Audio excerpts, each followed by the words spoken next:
Shall we bow in prayer? हम प्रार्थना करेंगे। Dear Father, we thank you for this time. प्रिय पिता, हम धन्यवाद करते हैं इस समय के लिए। Thank you for the name of Jesus. In His name we can come before you. यीशु के नाम के लिए तेरा धन्यवाद प्रभु, उसी नाम में हम तेरे सामने आ सकते हैं। Thank you for the hope we have in Christ. मसीह में जो हमारी आशा है उसके लिए तेरा धन्यवाद प्रभु। Thank you for the working of the Holy Spirit in our midst. पवित्र आत्मा के हमारे बीच में जो कार्य है उसके लिए धन्यवाद। Thank you, Lord, you have given us faith and open our eyes to see the kingdom. तेरा धन्यवाद प्रभु कि तूने हमें विश्वास दिया है, हमारी आंखें खुली है कि हम राज्य को देख पाए। Thank you for this time, Lord. We pray that you help us. इस समय के लिए तेरा धन्यवाद प्रभु, हम प्रार्थना करते हैं कि तू हमारी सहायता कर। Help us to see Jesus more clearly. हमारी सहायता कर कि हम यीशु को और बेहतर तौर पर और साफ देख पाए।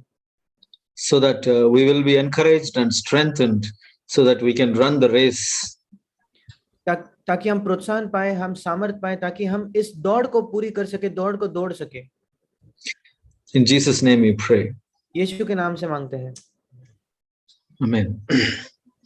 Yeah, I was thinking about a verse, brothers and sisters, in Psalm 34. और भाई और बहनों, भजन 34 में एक वचन है जिसके विषय में मैं सोच रहा था। It says, verse 5, they looked to him and were radiant, and their faces shall never be ashamed. उसके 5वें वचन में लिखा है, जिन्होंने उसकी ओर दृष्टि की उन्होंने ज्योति पाई और उनका मुंह कभी काला न होने पाया। So it talks about our Lord, whom we can see. और ये हमारे प्रभु के बारे में लिखा है जिसको हम देख सकते हैं। And every day we can come before him and look at him. और प्रतिदिन हम उसके सामने आ सकते हैं और उसे देख सकते हैं। Not only seeing him, we can learn from him. न केवल उसको देखना, हम उससे सीख भी सकते हैं।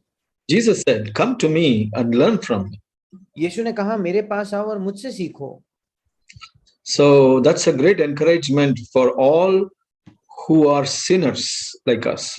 और ये एक अद्भुत प्रोत्साहन है हम सब के लिए जो पापी है। I would like to turn to a verse in John's Gospel, chapter 3. और यूहन्ना उसके 3 अध्याय में मैं एक वचन निकालना चाहूंगा। Here Jesus said something like this, truly, truly, he said, verse 3. और यूहन्ना 3:3 में यीशु कहता है, मैं तुमसे सच सच कहता हूँ। Truly, truly, he said. वो कहता है, मैं तुमसे सच सच कहता हूँ। I say to you, मैं तुमसे unless कहता one is born again, he cannot see the kingdom of God. यदि कोई नए सिरे से न जन्मे तो वो परमेश्वर का राज्य देख नहीं सकता। So Jesus had a burden that we see the kingdom of God. Not only seeing, we inherit the kingdom of God. और यीशु मसीह का ये बोझ था कि हम परमेश्वर के राज्य को देखें, ना केवल परमेश्वर के राज्य को देखें बल्कि हम उसके वारिस बन जाए। So this is a great offer to a sinner like me, like us. और मेरे जैसा जो पापी है, हमारे जैसे जो पापी है, उनके लिए ये एक अद्भुत परमेश्वर ने दी हुई एक मौका है। So Jesus said, I did not come for righteous, I came for sinners. और यीशु मसीह ने कहा, मैं धर्मियों के लिए नहीं बल्कि पापियों के लिए आया हूँ। So who is a sinner? पापी कौन है? So I keep thinking about it. If my title, earlier title, is a sinner, then what does that mean to me? मैं इस विषय में सोचते रहता हूँ कि अगर मेरा पहले का शीर्षक पापी था तो फिर उसका क्या मतलब है? So I keep thinking about it. I get different meanings now and then. और मैं उसके विषय में सोचते रहता हूँ और कभी कभार उसके विषय में अलग अलग जो मतलब है उसके बारे में मैं सोचता हूँ। So sinner is the one who lives and lives to hurt God. और पापी एक ऐसा व्यक्ति है जो जीता ही इसलिए है कि वो परमेश्वर को चोट पहुंचा सके। So we may not kind of believe that at once. और शायद हम तुरंत उस पर विश्वास नहीं करते होंगे। So because unless we see the scriptures, it won't sink into our heart. क्योंकि जब तक हम परमेश्वर के वचन को नहीं देखेंगे, ये बात हमारे मन में नहीं उतरेगी। So I was talking to, we had some baptisms recently. I was talking to a brother who was finding difficult to express himself. और हाल ही हमारे यहाँ कुछ बपतिस्मे हुए और मैं एक भाई से बात कर रहा था जो अपने आप को अच्छे से वो बात नहीं कर पा रहे थे। So I was feeling that he thinks that the world is bad, everybody is bad. I was kind of asking him, why do you call yourself a sinner? Have you found yourself as a sinner? I asked him. और मैंने उनसे बातचीत करते वक्त ये पाया कि वो सोचते थे कि ये दुनिया बुरी है, बाकी सब लोग बुरे हैं।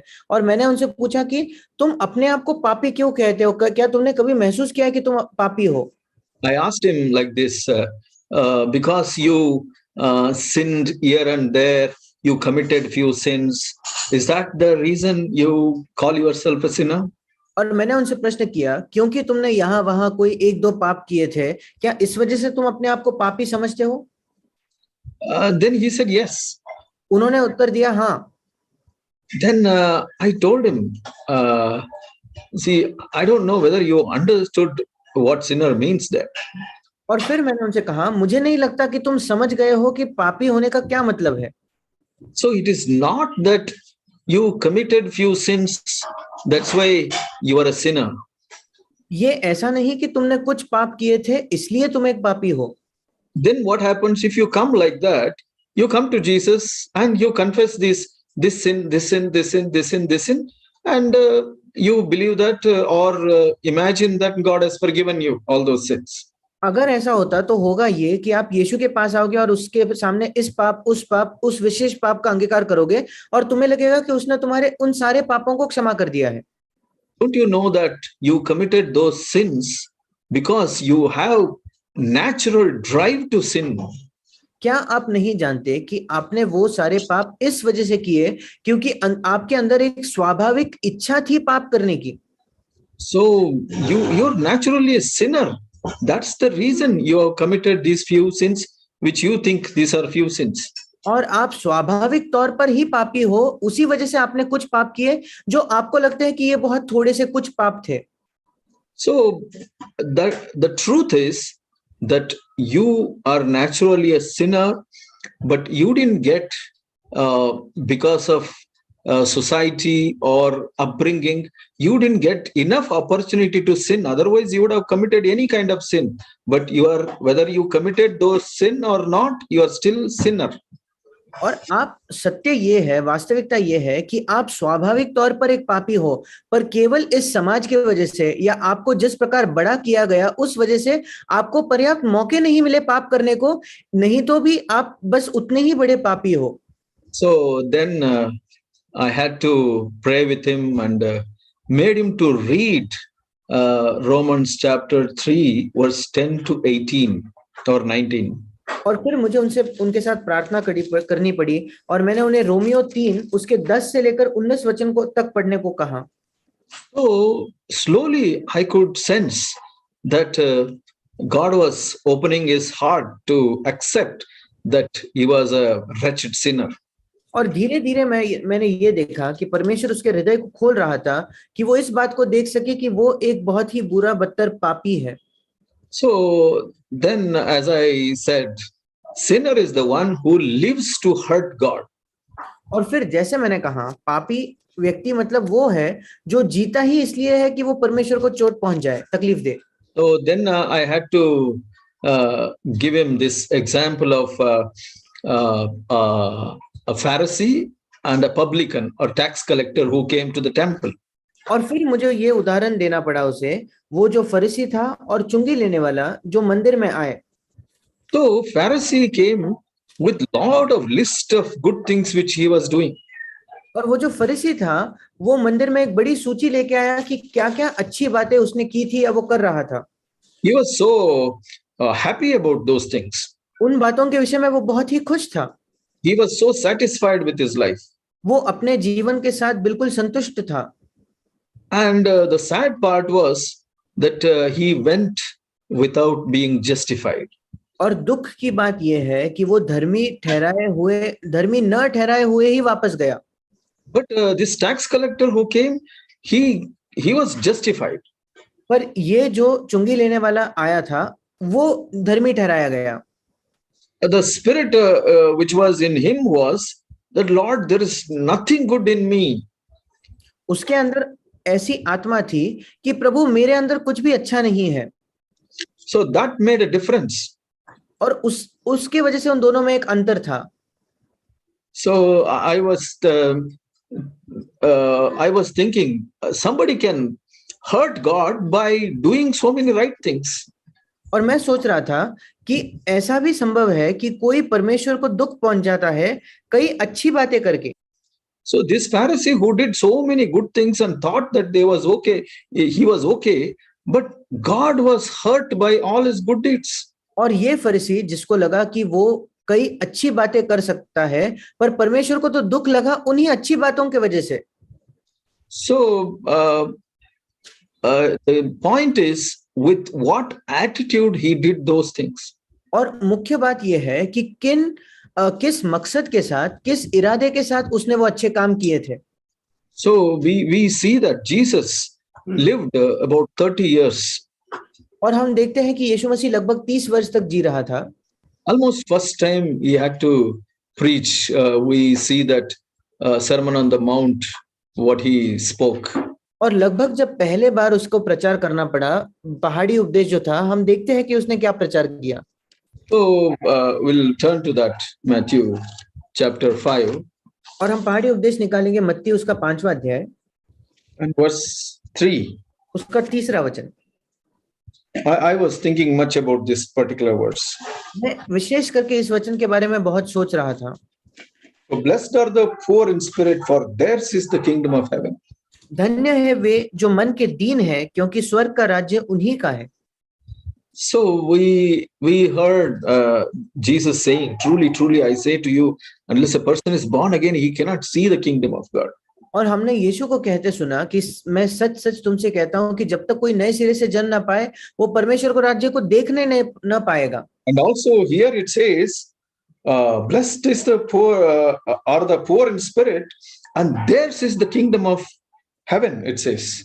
और यहाँ लिखा है धन्य है वे जो मन के दीन है, क्योंकि स्वर्ग का राज्य उन्हीं का है। So this poor in spirit seem to be a key where we can inherit the kingdom of God. और मन में दीन होना या आत्मा में गरीब होना, ये इस प्रकार की एक चाबी मालूम होती है जिसके द्वारा हम स्वर्ग के राज्य के उत्तराधिकारी बन सकते हैं। This is the reason the difference came between a Pharisee and a tax collector. यही कारण था क्यों उस फरीसी और चुंगी लेने वाले में अंतर था। So one had a poverty of spirit, one did not have a poverty of spirit. एक के पास आत्मा की दीनता या गरीबी थी और दूसरे के अंदर उसका मन दीन नहीं था। That made a difference of heaven and hell. उसी के वजह से स्वर्ग और नरक इतना अंतर हो गया। So we will turn to Acts of the Apostles. और हम निकालेंगे प्रेरितों के काम and chapter 17. और उसका 17 अध्याय। This is also a well-known verse. ये भी एक जाना माना वचन है। Verse 27. उसका 27 वचन। So God arranges so many things so that they should seek God, if perhaps they might grope for him and find him. और यहाँ लिखा है कि परमेश्वर ऐसे कई बातों का नियोजन करता है कि वे परमेश्वर को ढूंढे, कदाचित उसे टटोल कर पाए। So see, this spirit of seeking God and groping for him and finding him. ये जो आत्मा है परमेश्वर को ढूंढना, उसके लिए टटोलना और उसे पा लेना। So I sense this is a very important spirit we all should have after being believers for many years. मैं पाता हूं कि ये बहुत ही महत्वपूर्ण एक गुण है, एक महत्वपूर्ण आत्मा है जो हम सारे विश्वासियों के अंदर होनी चाहिए। God has granted us each day for us to live. परमेश्वर ने हमें प्रत्येक दिन दिया है जीने के लिए। So yesterday is gone and tomorrow has not come. और कल का दिन बीत चुका है और आने वाला कल अब तक आया नहीं है। So this day is given for me to seek him and find him. और ये दिन मुझे इसलिए दिया गया है ताकि मैं उसे खोजूं और उसे पा सकूं। So for that, I should have that poverty of spirit. उसके लिए मेरे अंदर आत्मा की दीनता होनी आवश्यक है। So if I don't have poverty of spirit, what happens? अगर मेरे अंदर आत्मा की दीनता नहीं है तो क्या होता है? Then hardness will come. फिर कठोरता आने लगेगी। Hardness will come because I do so many things right. I think I am going to CFC. I am listening to a lot of messages. I have reputation in the church. कठोरता इसलिए आती है क्योंकि फिर हम सोचने लगते हैं मैं सीएफसी, मैं इतनी सारी बातें कर रहा हूँ, मैं सीएफसी में जा रहा हूँ, मेरी अच्छी वहां एक कीर्ति है। So I have responsibility. I have a reputation. मेरे पास जिम्मेदारी है, मेरे पास एक अच्छा नाम है वहां।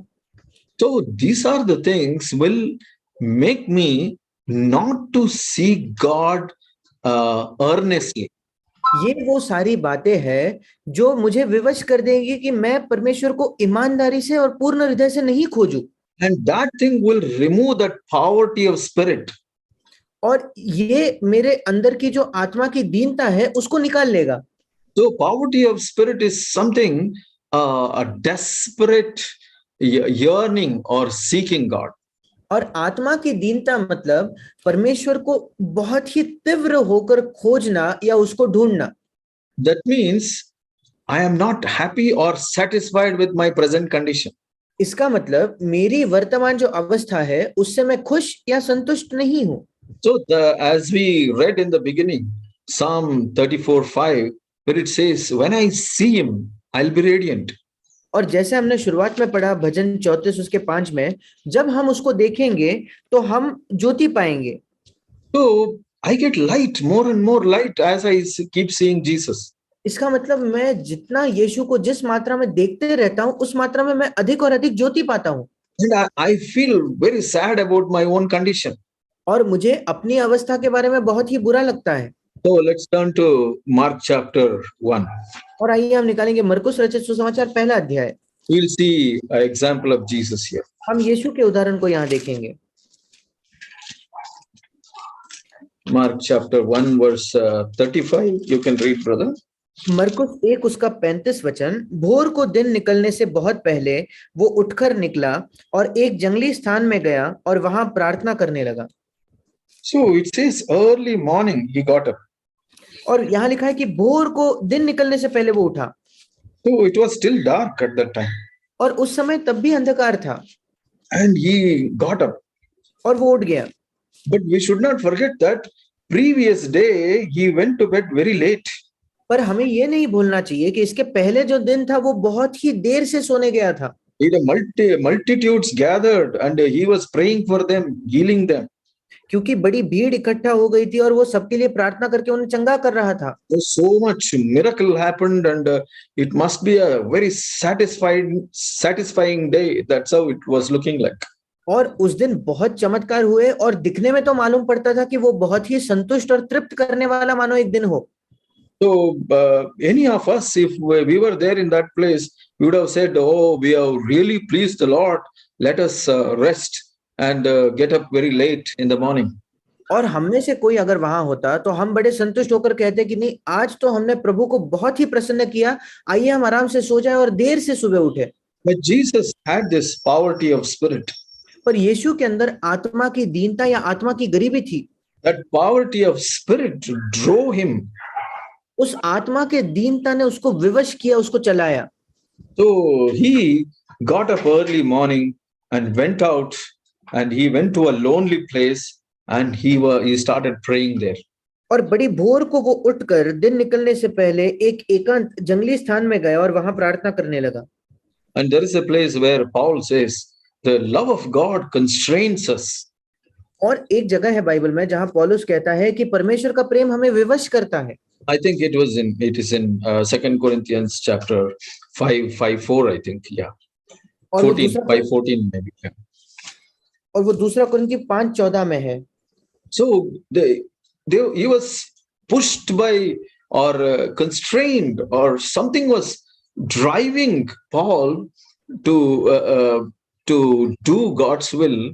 That was love of God. Love of God was forcing him. और ऐसा कुछ था जो पौलुस को विवश करता था, उसको चलाता था कि वो चीजों को करे, और वो परमेश्वर का प्रेम था. So we, being in a good church and listening to a lot of messages, we have a greater chance of getting satisfied with our own condition or life.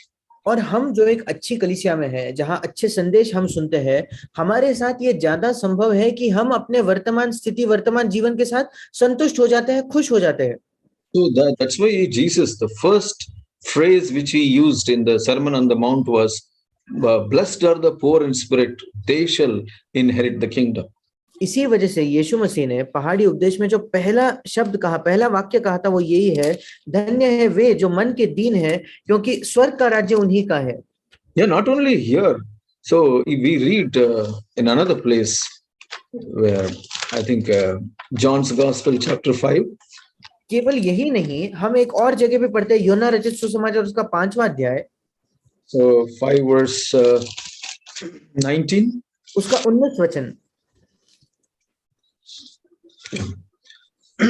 Here it says, "Truly, truly, I say to you, the Son can do nothing of himself unless it is something he sees the Father doing. For whatever the Father does, these things the Son also does in like manner." और यहाँ लिखा है, इस पर यीशु ने उनसे कहा, मैं तुमसे सच सच कहता हूँ, पुत्र आपसे कुछ नहीं कर सकता, केवल वो जो पिता को करते देखता है, क्योंकि जिन जिन कामों को वो करता है, उन्हें पुत्र भी उसी रीति से करता है. So even though Jesus was utmost righteous, 100% righteous, everything he was doing was right in his life. यद्यपि यीशु मसीह पूर्ण तौर पर धर्मी था, 100% धर्मी था, जो कुछ वो अपने जीवन में करता था वो सही था. But it looks like he was so scared of doing something on his own. पर इसके फिर भी हमें ये मालूम पड़ता है कि वो इतना डरा हुआ था कि वो कहीं अपने आप से कुछ चीजों को ना करे. So he used to maybe depend on God, and this poverty of spirit was driving him. Lord, Father, you please stand with me. You tell me what to do. Otherwise, I may end up doing my own will. और वो परमेश्वर पर इस कदर निर्भर था कि ये जो आत्मा की दीनता उसको विवश करती थी कि वो पिता के सामने जाकर कहे कि पिता कृपया तू मेरा मार्गदर्शन कर, नहीं तो मैं अपनी इच्छा कर बैठूंगा. So my burden today, I was thinking about myself. Lord, please help me. I may get satisfied. I may become hard. I may slip backslide if I don't have this poverty of spirit. और आज मेरा बोझ यही था मेरे अपने लिए भी कि प्रभु कृपया मेरी सहायता कर, कहीं मैं संतुष्ट ना हो जाऊं, कहीं मैं कठोर ना हो जाऊं, कहीं मैं पीछे ना फिसलने लगूं और इस आत्मा की दीनता को खो बैठूं. So how it happens? If something goes wrong, suddenly our flesh says, our mind says, see, that person did wrong, this person did wrong, something else, situation, circumstances. That's how it looks like. और ये सब होता कैसे है कि कुछ गलत होता है और तुरंत हमारा शरीर कहता है कि देखो उसने गलत किया, इसने गलत किया, और ऐसी कोई परिस्थिति आ जाती है. So my heart gets defiled. और मेरा हृदय भ्रष्ट हो जाता है. Instead of judging myself, if I have poverty of spirit, I judge myself. Lord, where have I gone wrong? इसके बजाय कि मैं अपने आप का न्याय करूं, मैं दूसरों का न्याय करता हूं. अगर मेरे अंदर आत्मा की दीनता है तो मैं खुद को जांचूंगा कि प्रभु मैं कहां गलत हुआ. If I see lack in a brother, I don't judge him. More than that, I'll be saying, Lord, where do I have to correct myself? किसी भाई के अंदर अगर मैं कमी देखूं तो मैं ये नहीं देखूंगा, उसका न्याय नहीं करूंगा, मैं कहूंगा कि प्रभु मुझे कहां सुधारने की आवश्यकता है. So even at home, if I see lack in my wife or children, so that's the proof that my heart is hardened. और मेरे घर में भी अगर मैं अपने पत्नी में कमियां देखूं या अपने बच्चों में कमियां देखूं, ये सबूत है कि मेरा हृदय कठोर हो चुका है. So if I have a poverty of spirit, I will be seeking, Lord, where do I make things better? How can I do things better? Or maybe I need to depend on you, pray. Maybe I'm not praying enough, or keeping the Satan at bay. अगर मेरे अंदर आत्मा की दीनता होगी तो मैं अपने आप को जांच कर प्रभु को कहूंगा, प्रभु तू मुझे दिखा मैं कहाँ कम पड़ रहा हूँ, शायद मैं पर्याप्त प्रार्थना नहीं कर रहा, इस वजह से मैं शैतान को अपने घर में दूर नहीं रख पा रहा। So Jesus had that desperacy, or in other words, poverty of spirit. इस यीशु के पास ऐसे ही वो बिल्कुल तीव्र एक लालसा रखता था, नहीं तो हम कह सकते हैं कि उसके अंदर आत्मा की दीनता थी। Again, we see that in John 5, verse 30, little later. और थोड़ा आगे जाकर यूहन्ना 5 उसके 30 में भी हम ये देखते हैं, I can do nothing on my own initiative. As I hear, I judge, and my judgment is just, because I do not seek my own will, but the will of him who sent me. मैं अपने आप से कुछ नहीं कर सकता, जैसा सुनता हूँ वैसा न्याय करता हूँ, और मेरा न्याय सच्चा है क्योंकि मैं अपनी इच्छा नहीं परंतु अपने भेजने वाले की इच्छा चाहता हूँ। So this is what we all must desire. Lord, give me a poverty of spirit so that I can judge myself instead of judging others. और इसी की लालसा हम सब कर सकते हैं कि प्रभु मेरी सहायता कर कि मैं दूसरों का न्याय करने के बजाय अपने आप का न्याय करूं। So here in Matthew 5, that's what we see after 3, verse 8, Jesus said something like this. और मत्ती 5 में हम देखते हैं तीसरे के वचन के आगे 8वें वचन में उसने ये कहा, Blessed are the poor in spirit, pure in heart, for they shall see God. धन्य है वे जिनके मन शुद्ध है क्योंकि वे परमेश्वर को देखेंगे। So this is where I can judge myself, whether in any situations, do I see God's hand, or do I see people and wrongs in people? यही मैं अपने आप का न्याय कर सकता हूं और देख सकता हूं कि जब कुछ गलत होता है तो क्या मैं लोगों को uncle can you repeat one? Yeah, whether I see God in that situation, or I get to see people and their mistakes. और किसी परिस्थिति में क्या मैं देखता हूं कि परमेश्वर इस परिस्थिति में है या मैं केवल लोगों को और उन्हीं की गलतियों को देखता हूं। So if I keep seeing so and so should have done like this, this should have happened, that should have happened, that means according to this verse my heart is not pure. अगर मैं बार बार सोचते रहता हूं कि उन्होंने ये किया या ये होना चाहिए था, वो होना चाहिए था, इस वचन के अनुसार इसका मतलब है कि मेरा मन शुद्ध नहीं है। So I have to acknowledge, Lord, my heart is not pure. That's why I'm not able to see you. Instead of that, I am seeing so many things. और मुझे यह मानना होगा कि प्रभु मेरा मन शुद्ध नहीं है, इसलिए तुझे देखने के बजाय मैं इतनी और चीजों को देख रहा हूं। But if I see the Lord, then I get light on myself. अगर मैं प्रभु को देखूं फिर मैं अपने आप पर ज्योति पाऊंगा। So then I see, oh, this is where I lack. I want to judge myself. और फिर मैं देखता हूं कि हाँ मेरी यही कमी है, यहाँ मैं अपने आप का न्याय करना चाहता हूं। There was a situation between husband and wife. There was a tough situation wife was going through. पति पत्नी के बीच में कोई परिस्थिति थी, कोई कठिन परिस्थिति से वो गुजर रहे थे। So wife keeps saying, no, my husband is like this, like that. In fact, husband is an unbeliever. और पत्नी यही कहते रहती है कि मेरा पति ये है, मेरा पति वो करता है, और वो जो पति था वो एक अविश्वासी था। So I had to tell that sister, if you keep kind of obsessed or occupied with him and his wrongs and his mistakes, then your heart gets defiled.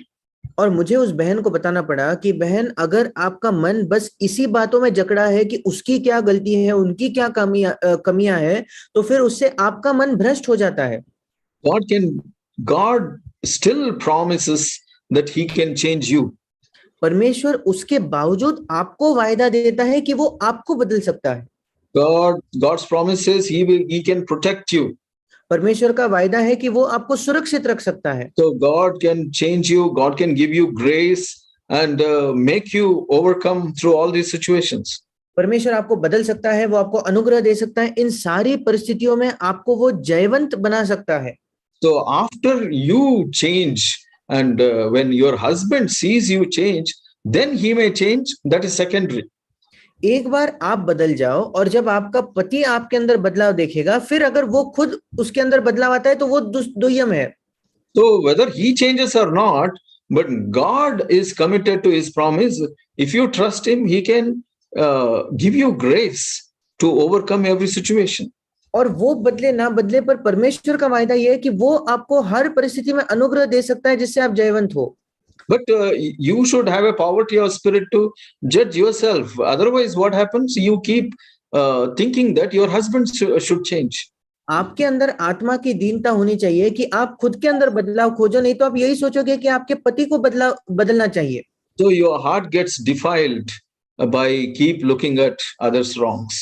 और आपका हृदय भ्रष्ट हो जाता है जब आप दूसरों की ही गलतियों को देखते रहते हो। So you don't see that God is the one who is allowing all these situations so that you can seek God.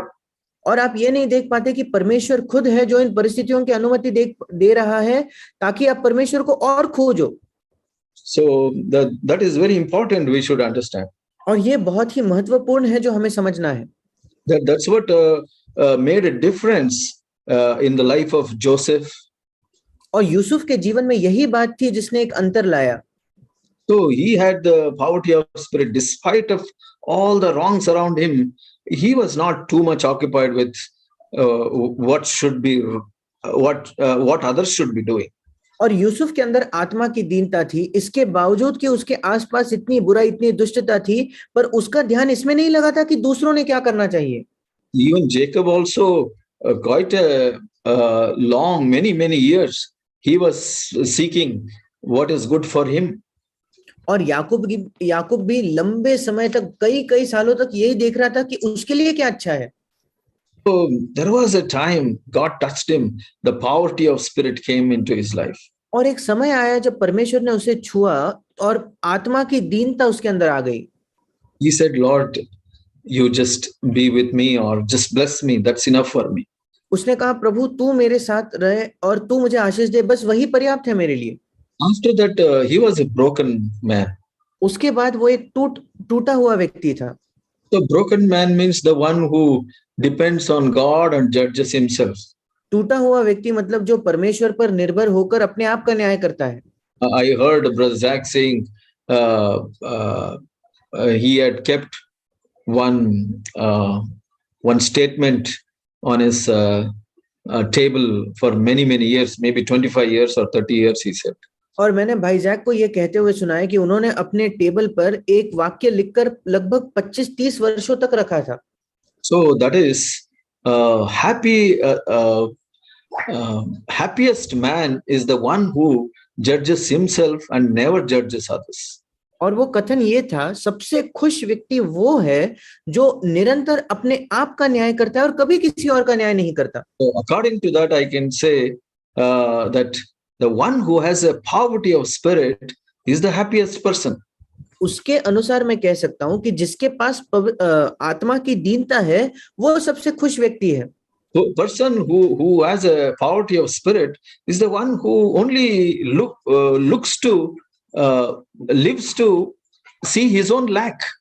जिसके अंदर आत्मा की दीनता होती है वो ऐसा व्यक्ति है जो केवल अपने आप की ही, उसके अंदर क्या कमी है यही देखता है वो। I am not saying I have come to that place.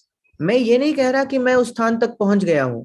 I am seeing more and more over the time that Lord, I don't have poverty of spirit.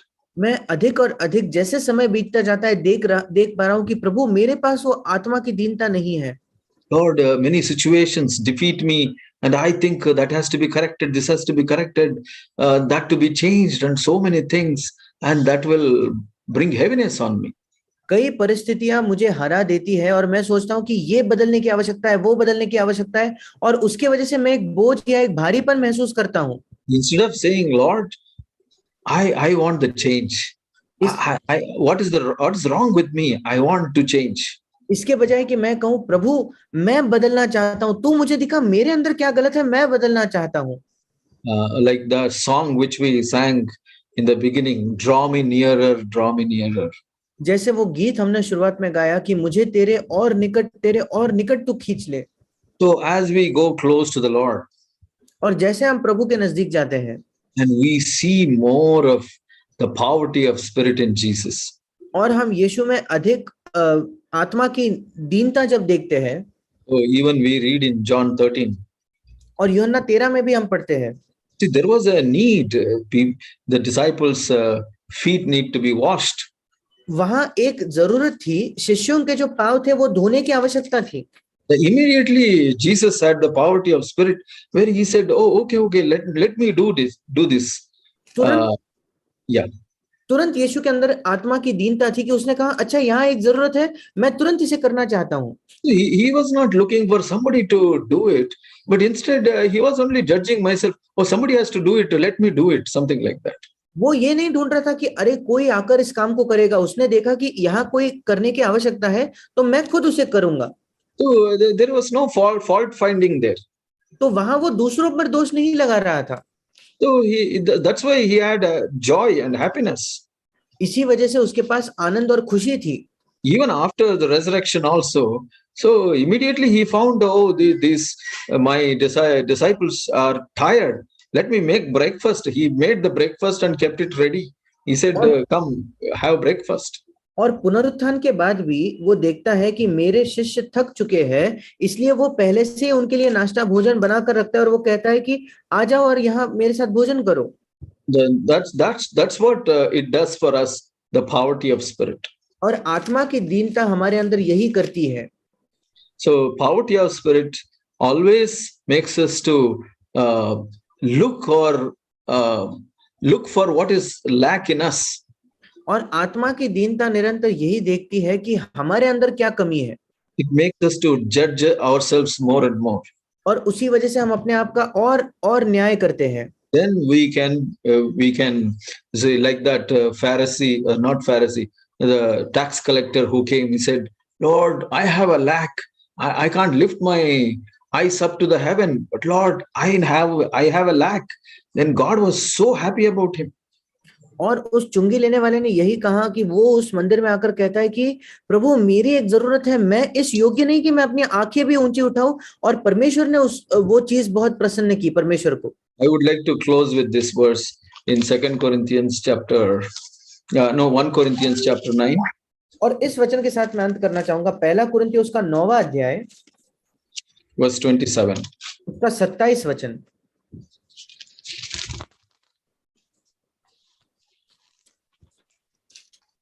It says something like this.